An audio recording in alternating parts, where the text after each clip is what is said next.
When April, with sweet showers, has ended the drought of March, and bathed every root in the sap of which the flower is born, when Zephyr, with sweet breath, has started the tender crops in heath and holt, and the young sun has run half his month, and little birds, stirred by spring, sing half the night, then people long to go on pilgrimages, seek strange shores and distant shrines in many lands.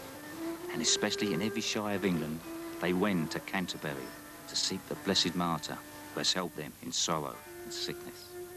It fell upon the time of day, when I lay at the tabard in Southwark, ready to make the pilgrimage to Canterbury, that there came by night to the inn a company of pilgrims. After supper, when we had paid our bills, our host, an honest of burgess as any in Cheapside, and a very jolly fellow, said to us all, "I should like to entertain you if I can. And I've just thought of a bit of fun which may amuse you all, and will cost you nothing. The point is this, good masters," said he, "that to shorten the way each of you should tell two tales, one on the road to Canterbury and the other coming home. And whichever of you prove the best man, that is to say he who tells the best tale, shall have the supper at the cost of all the rest in this very inn where you now sit, when we are all returned from Canterbury." The thing we agree gladly. And now before I go on with my tale, I think it would be well to tell you something about each of them, who they were, or what degree, and how they were arrayed. I'm Jim Saxon. I was in Old Kent Road in business for 58 years, starting in 1924. The shop was a gramophone record shop selling gramophone records, accessories like needles and the sound boxes. Horn gramophones were very, very popular, as were cabinet gramophones at the time, such as this one.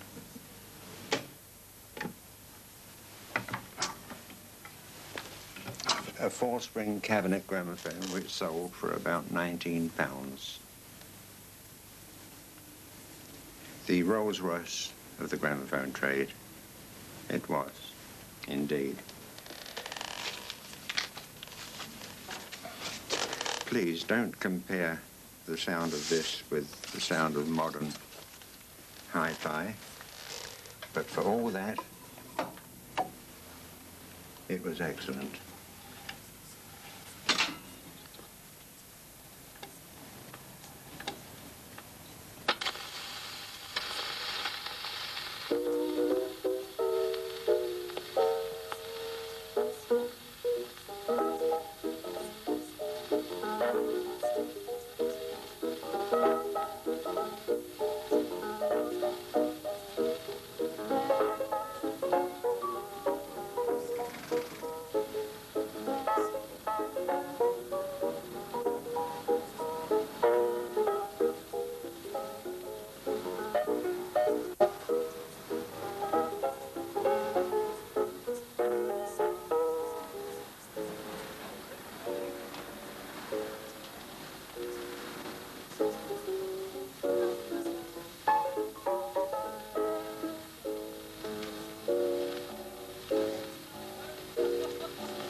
But were the same shape and size as a sovereign, and he had his own head on one side, and on the reverse he had the trademark, which was the four cherubs sailing a top hat in the sea with the words Carter's noted hats, light and waterproof around the edge. And he used to take handfuls of these and throw them from trams and buses going along the Old Kent Road, and people used to rush to pick them up thinking they may be sovereigns, and therefore got his name across to the local people.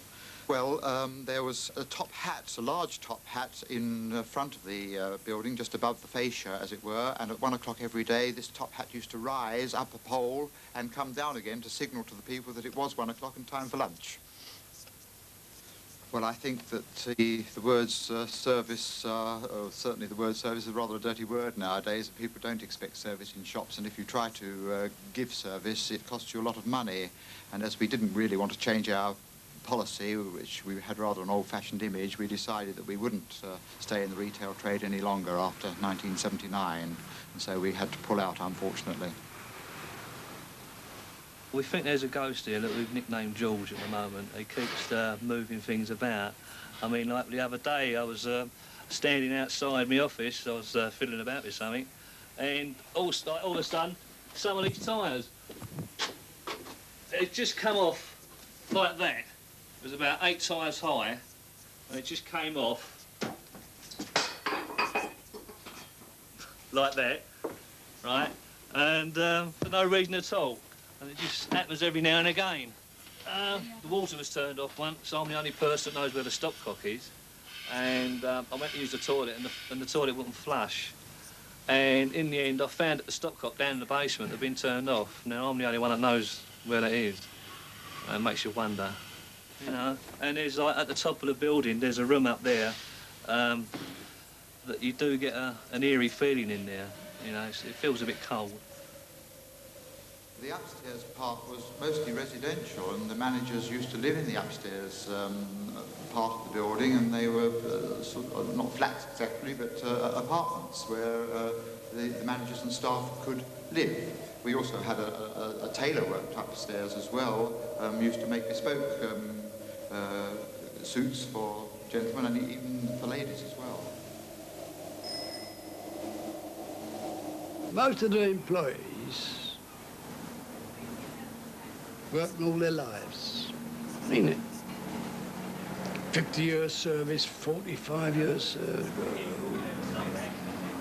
They went to the extent of, even in other shops, they lowered the counters so that the employers could get to the... What else would they do for them? If anybody died, they went to the funeral. Don't worry about that. Terrific.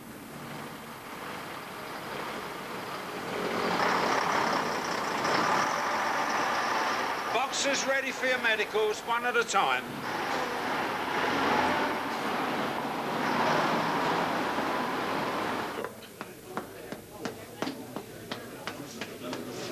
Just relax and breathe. How much was I charging him? What? I can't remember. What was it? £50, you said. That was £50 for the Wednesday. I'm not sure.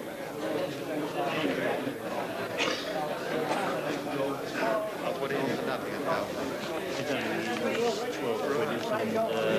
it? 2 ring sides and a couple of 20. Very good. You must be growing up taller and getting shorter. Yeah, no, it's the shoes I've got on, Doc. Yeah, just look straight at me. Right.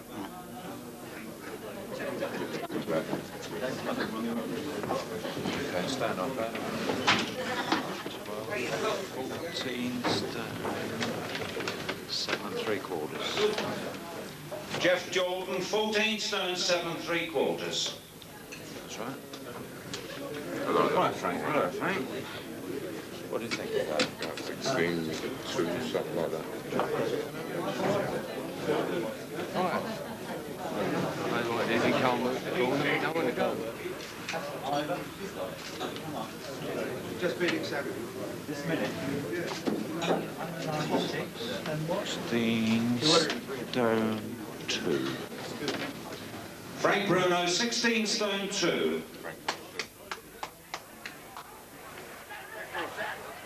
Cooper's left eye. Well, they've worked on it. Tommy Little chasing Cooper's seconds out. Round 4.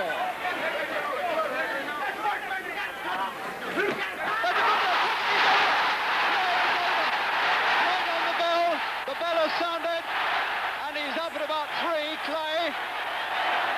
That was the end of the 4th round, and he hit him about 2 seconds before the end of the round with the left hook. Clay took 1 chance too many, and he still doesn't know where he is. Cooper's left hook finally scores, and Clay was down 2 seconds from the end of the 4th round and got up just after the bell, and he doesn't know where he is. Henry Cooper is one of the best I've trained for discipline. It don't matter what you say about Henry, he was great to work with, especially in the corner. If he got a cut, it don't matter how bad the cut was, he'd never say, oh, is it bad, or anything like that. He'd just sit there and wait for you to do it, and he'd go, and he just left it to me, you know. And he was very good. As training too, he was disciplined, very good. And he was dedicated. And that is why he lasted so long. The gym, you see, the trouble is with gyms, you know, the best part of them are small, over a pub. And because if you had one, say you had one twice as big as the gym in here, there wouldn't be no atmosphere. You lose the atmosphere. So you get a nice little compact gym, everybody can train and they're happy and they eat. And that is why you get the Americans come over here, or all Americans come over here and train for big fights. Because it's nice and compact. Everybody likes to be not on top of one another, but they like to be close to one another and work, and it makes them work. And by having a small gym, you can shed the weight with the eaters and everything. But if you had a gym twice as big, you wouldn't get the atmosphere.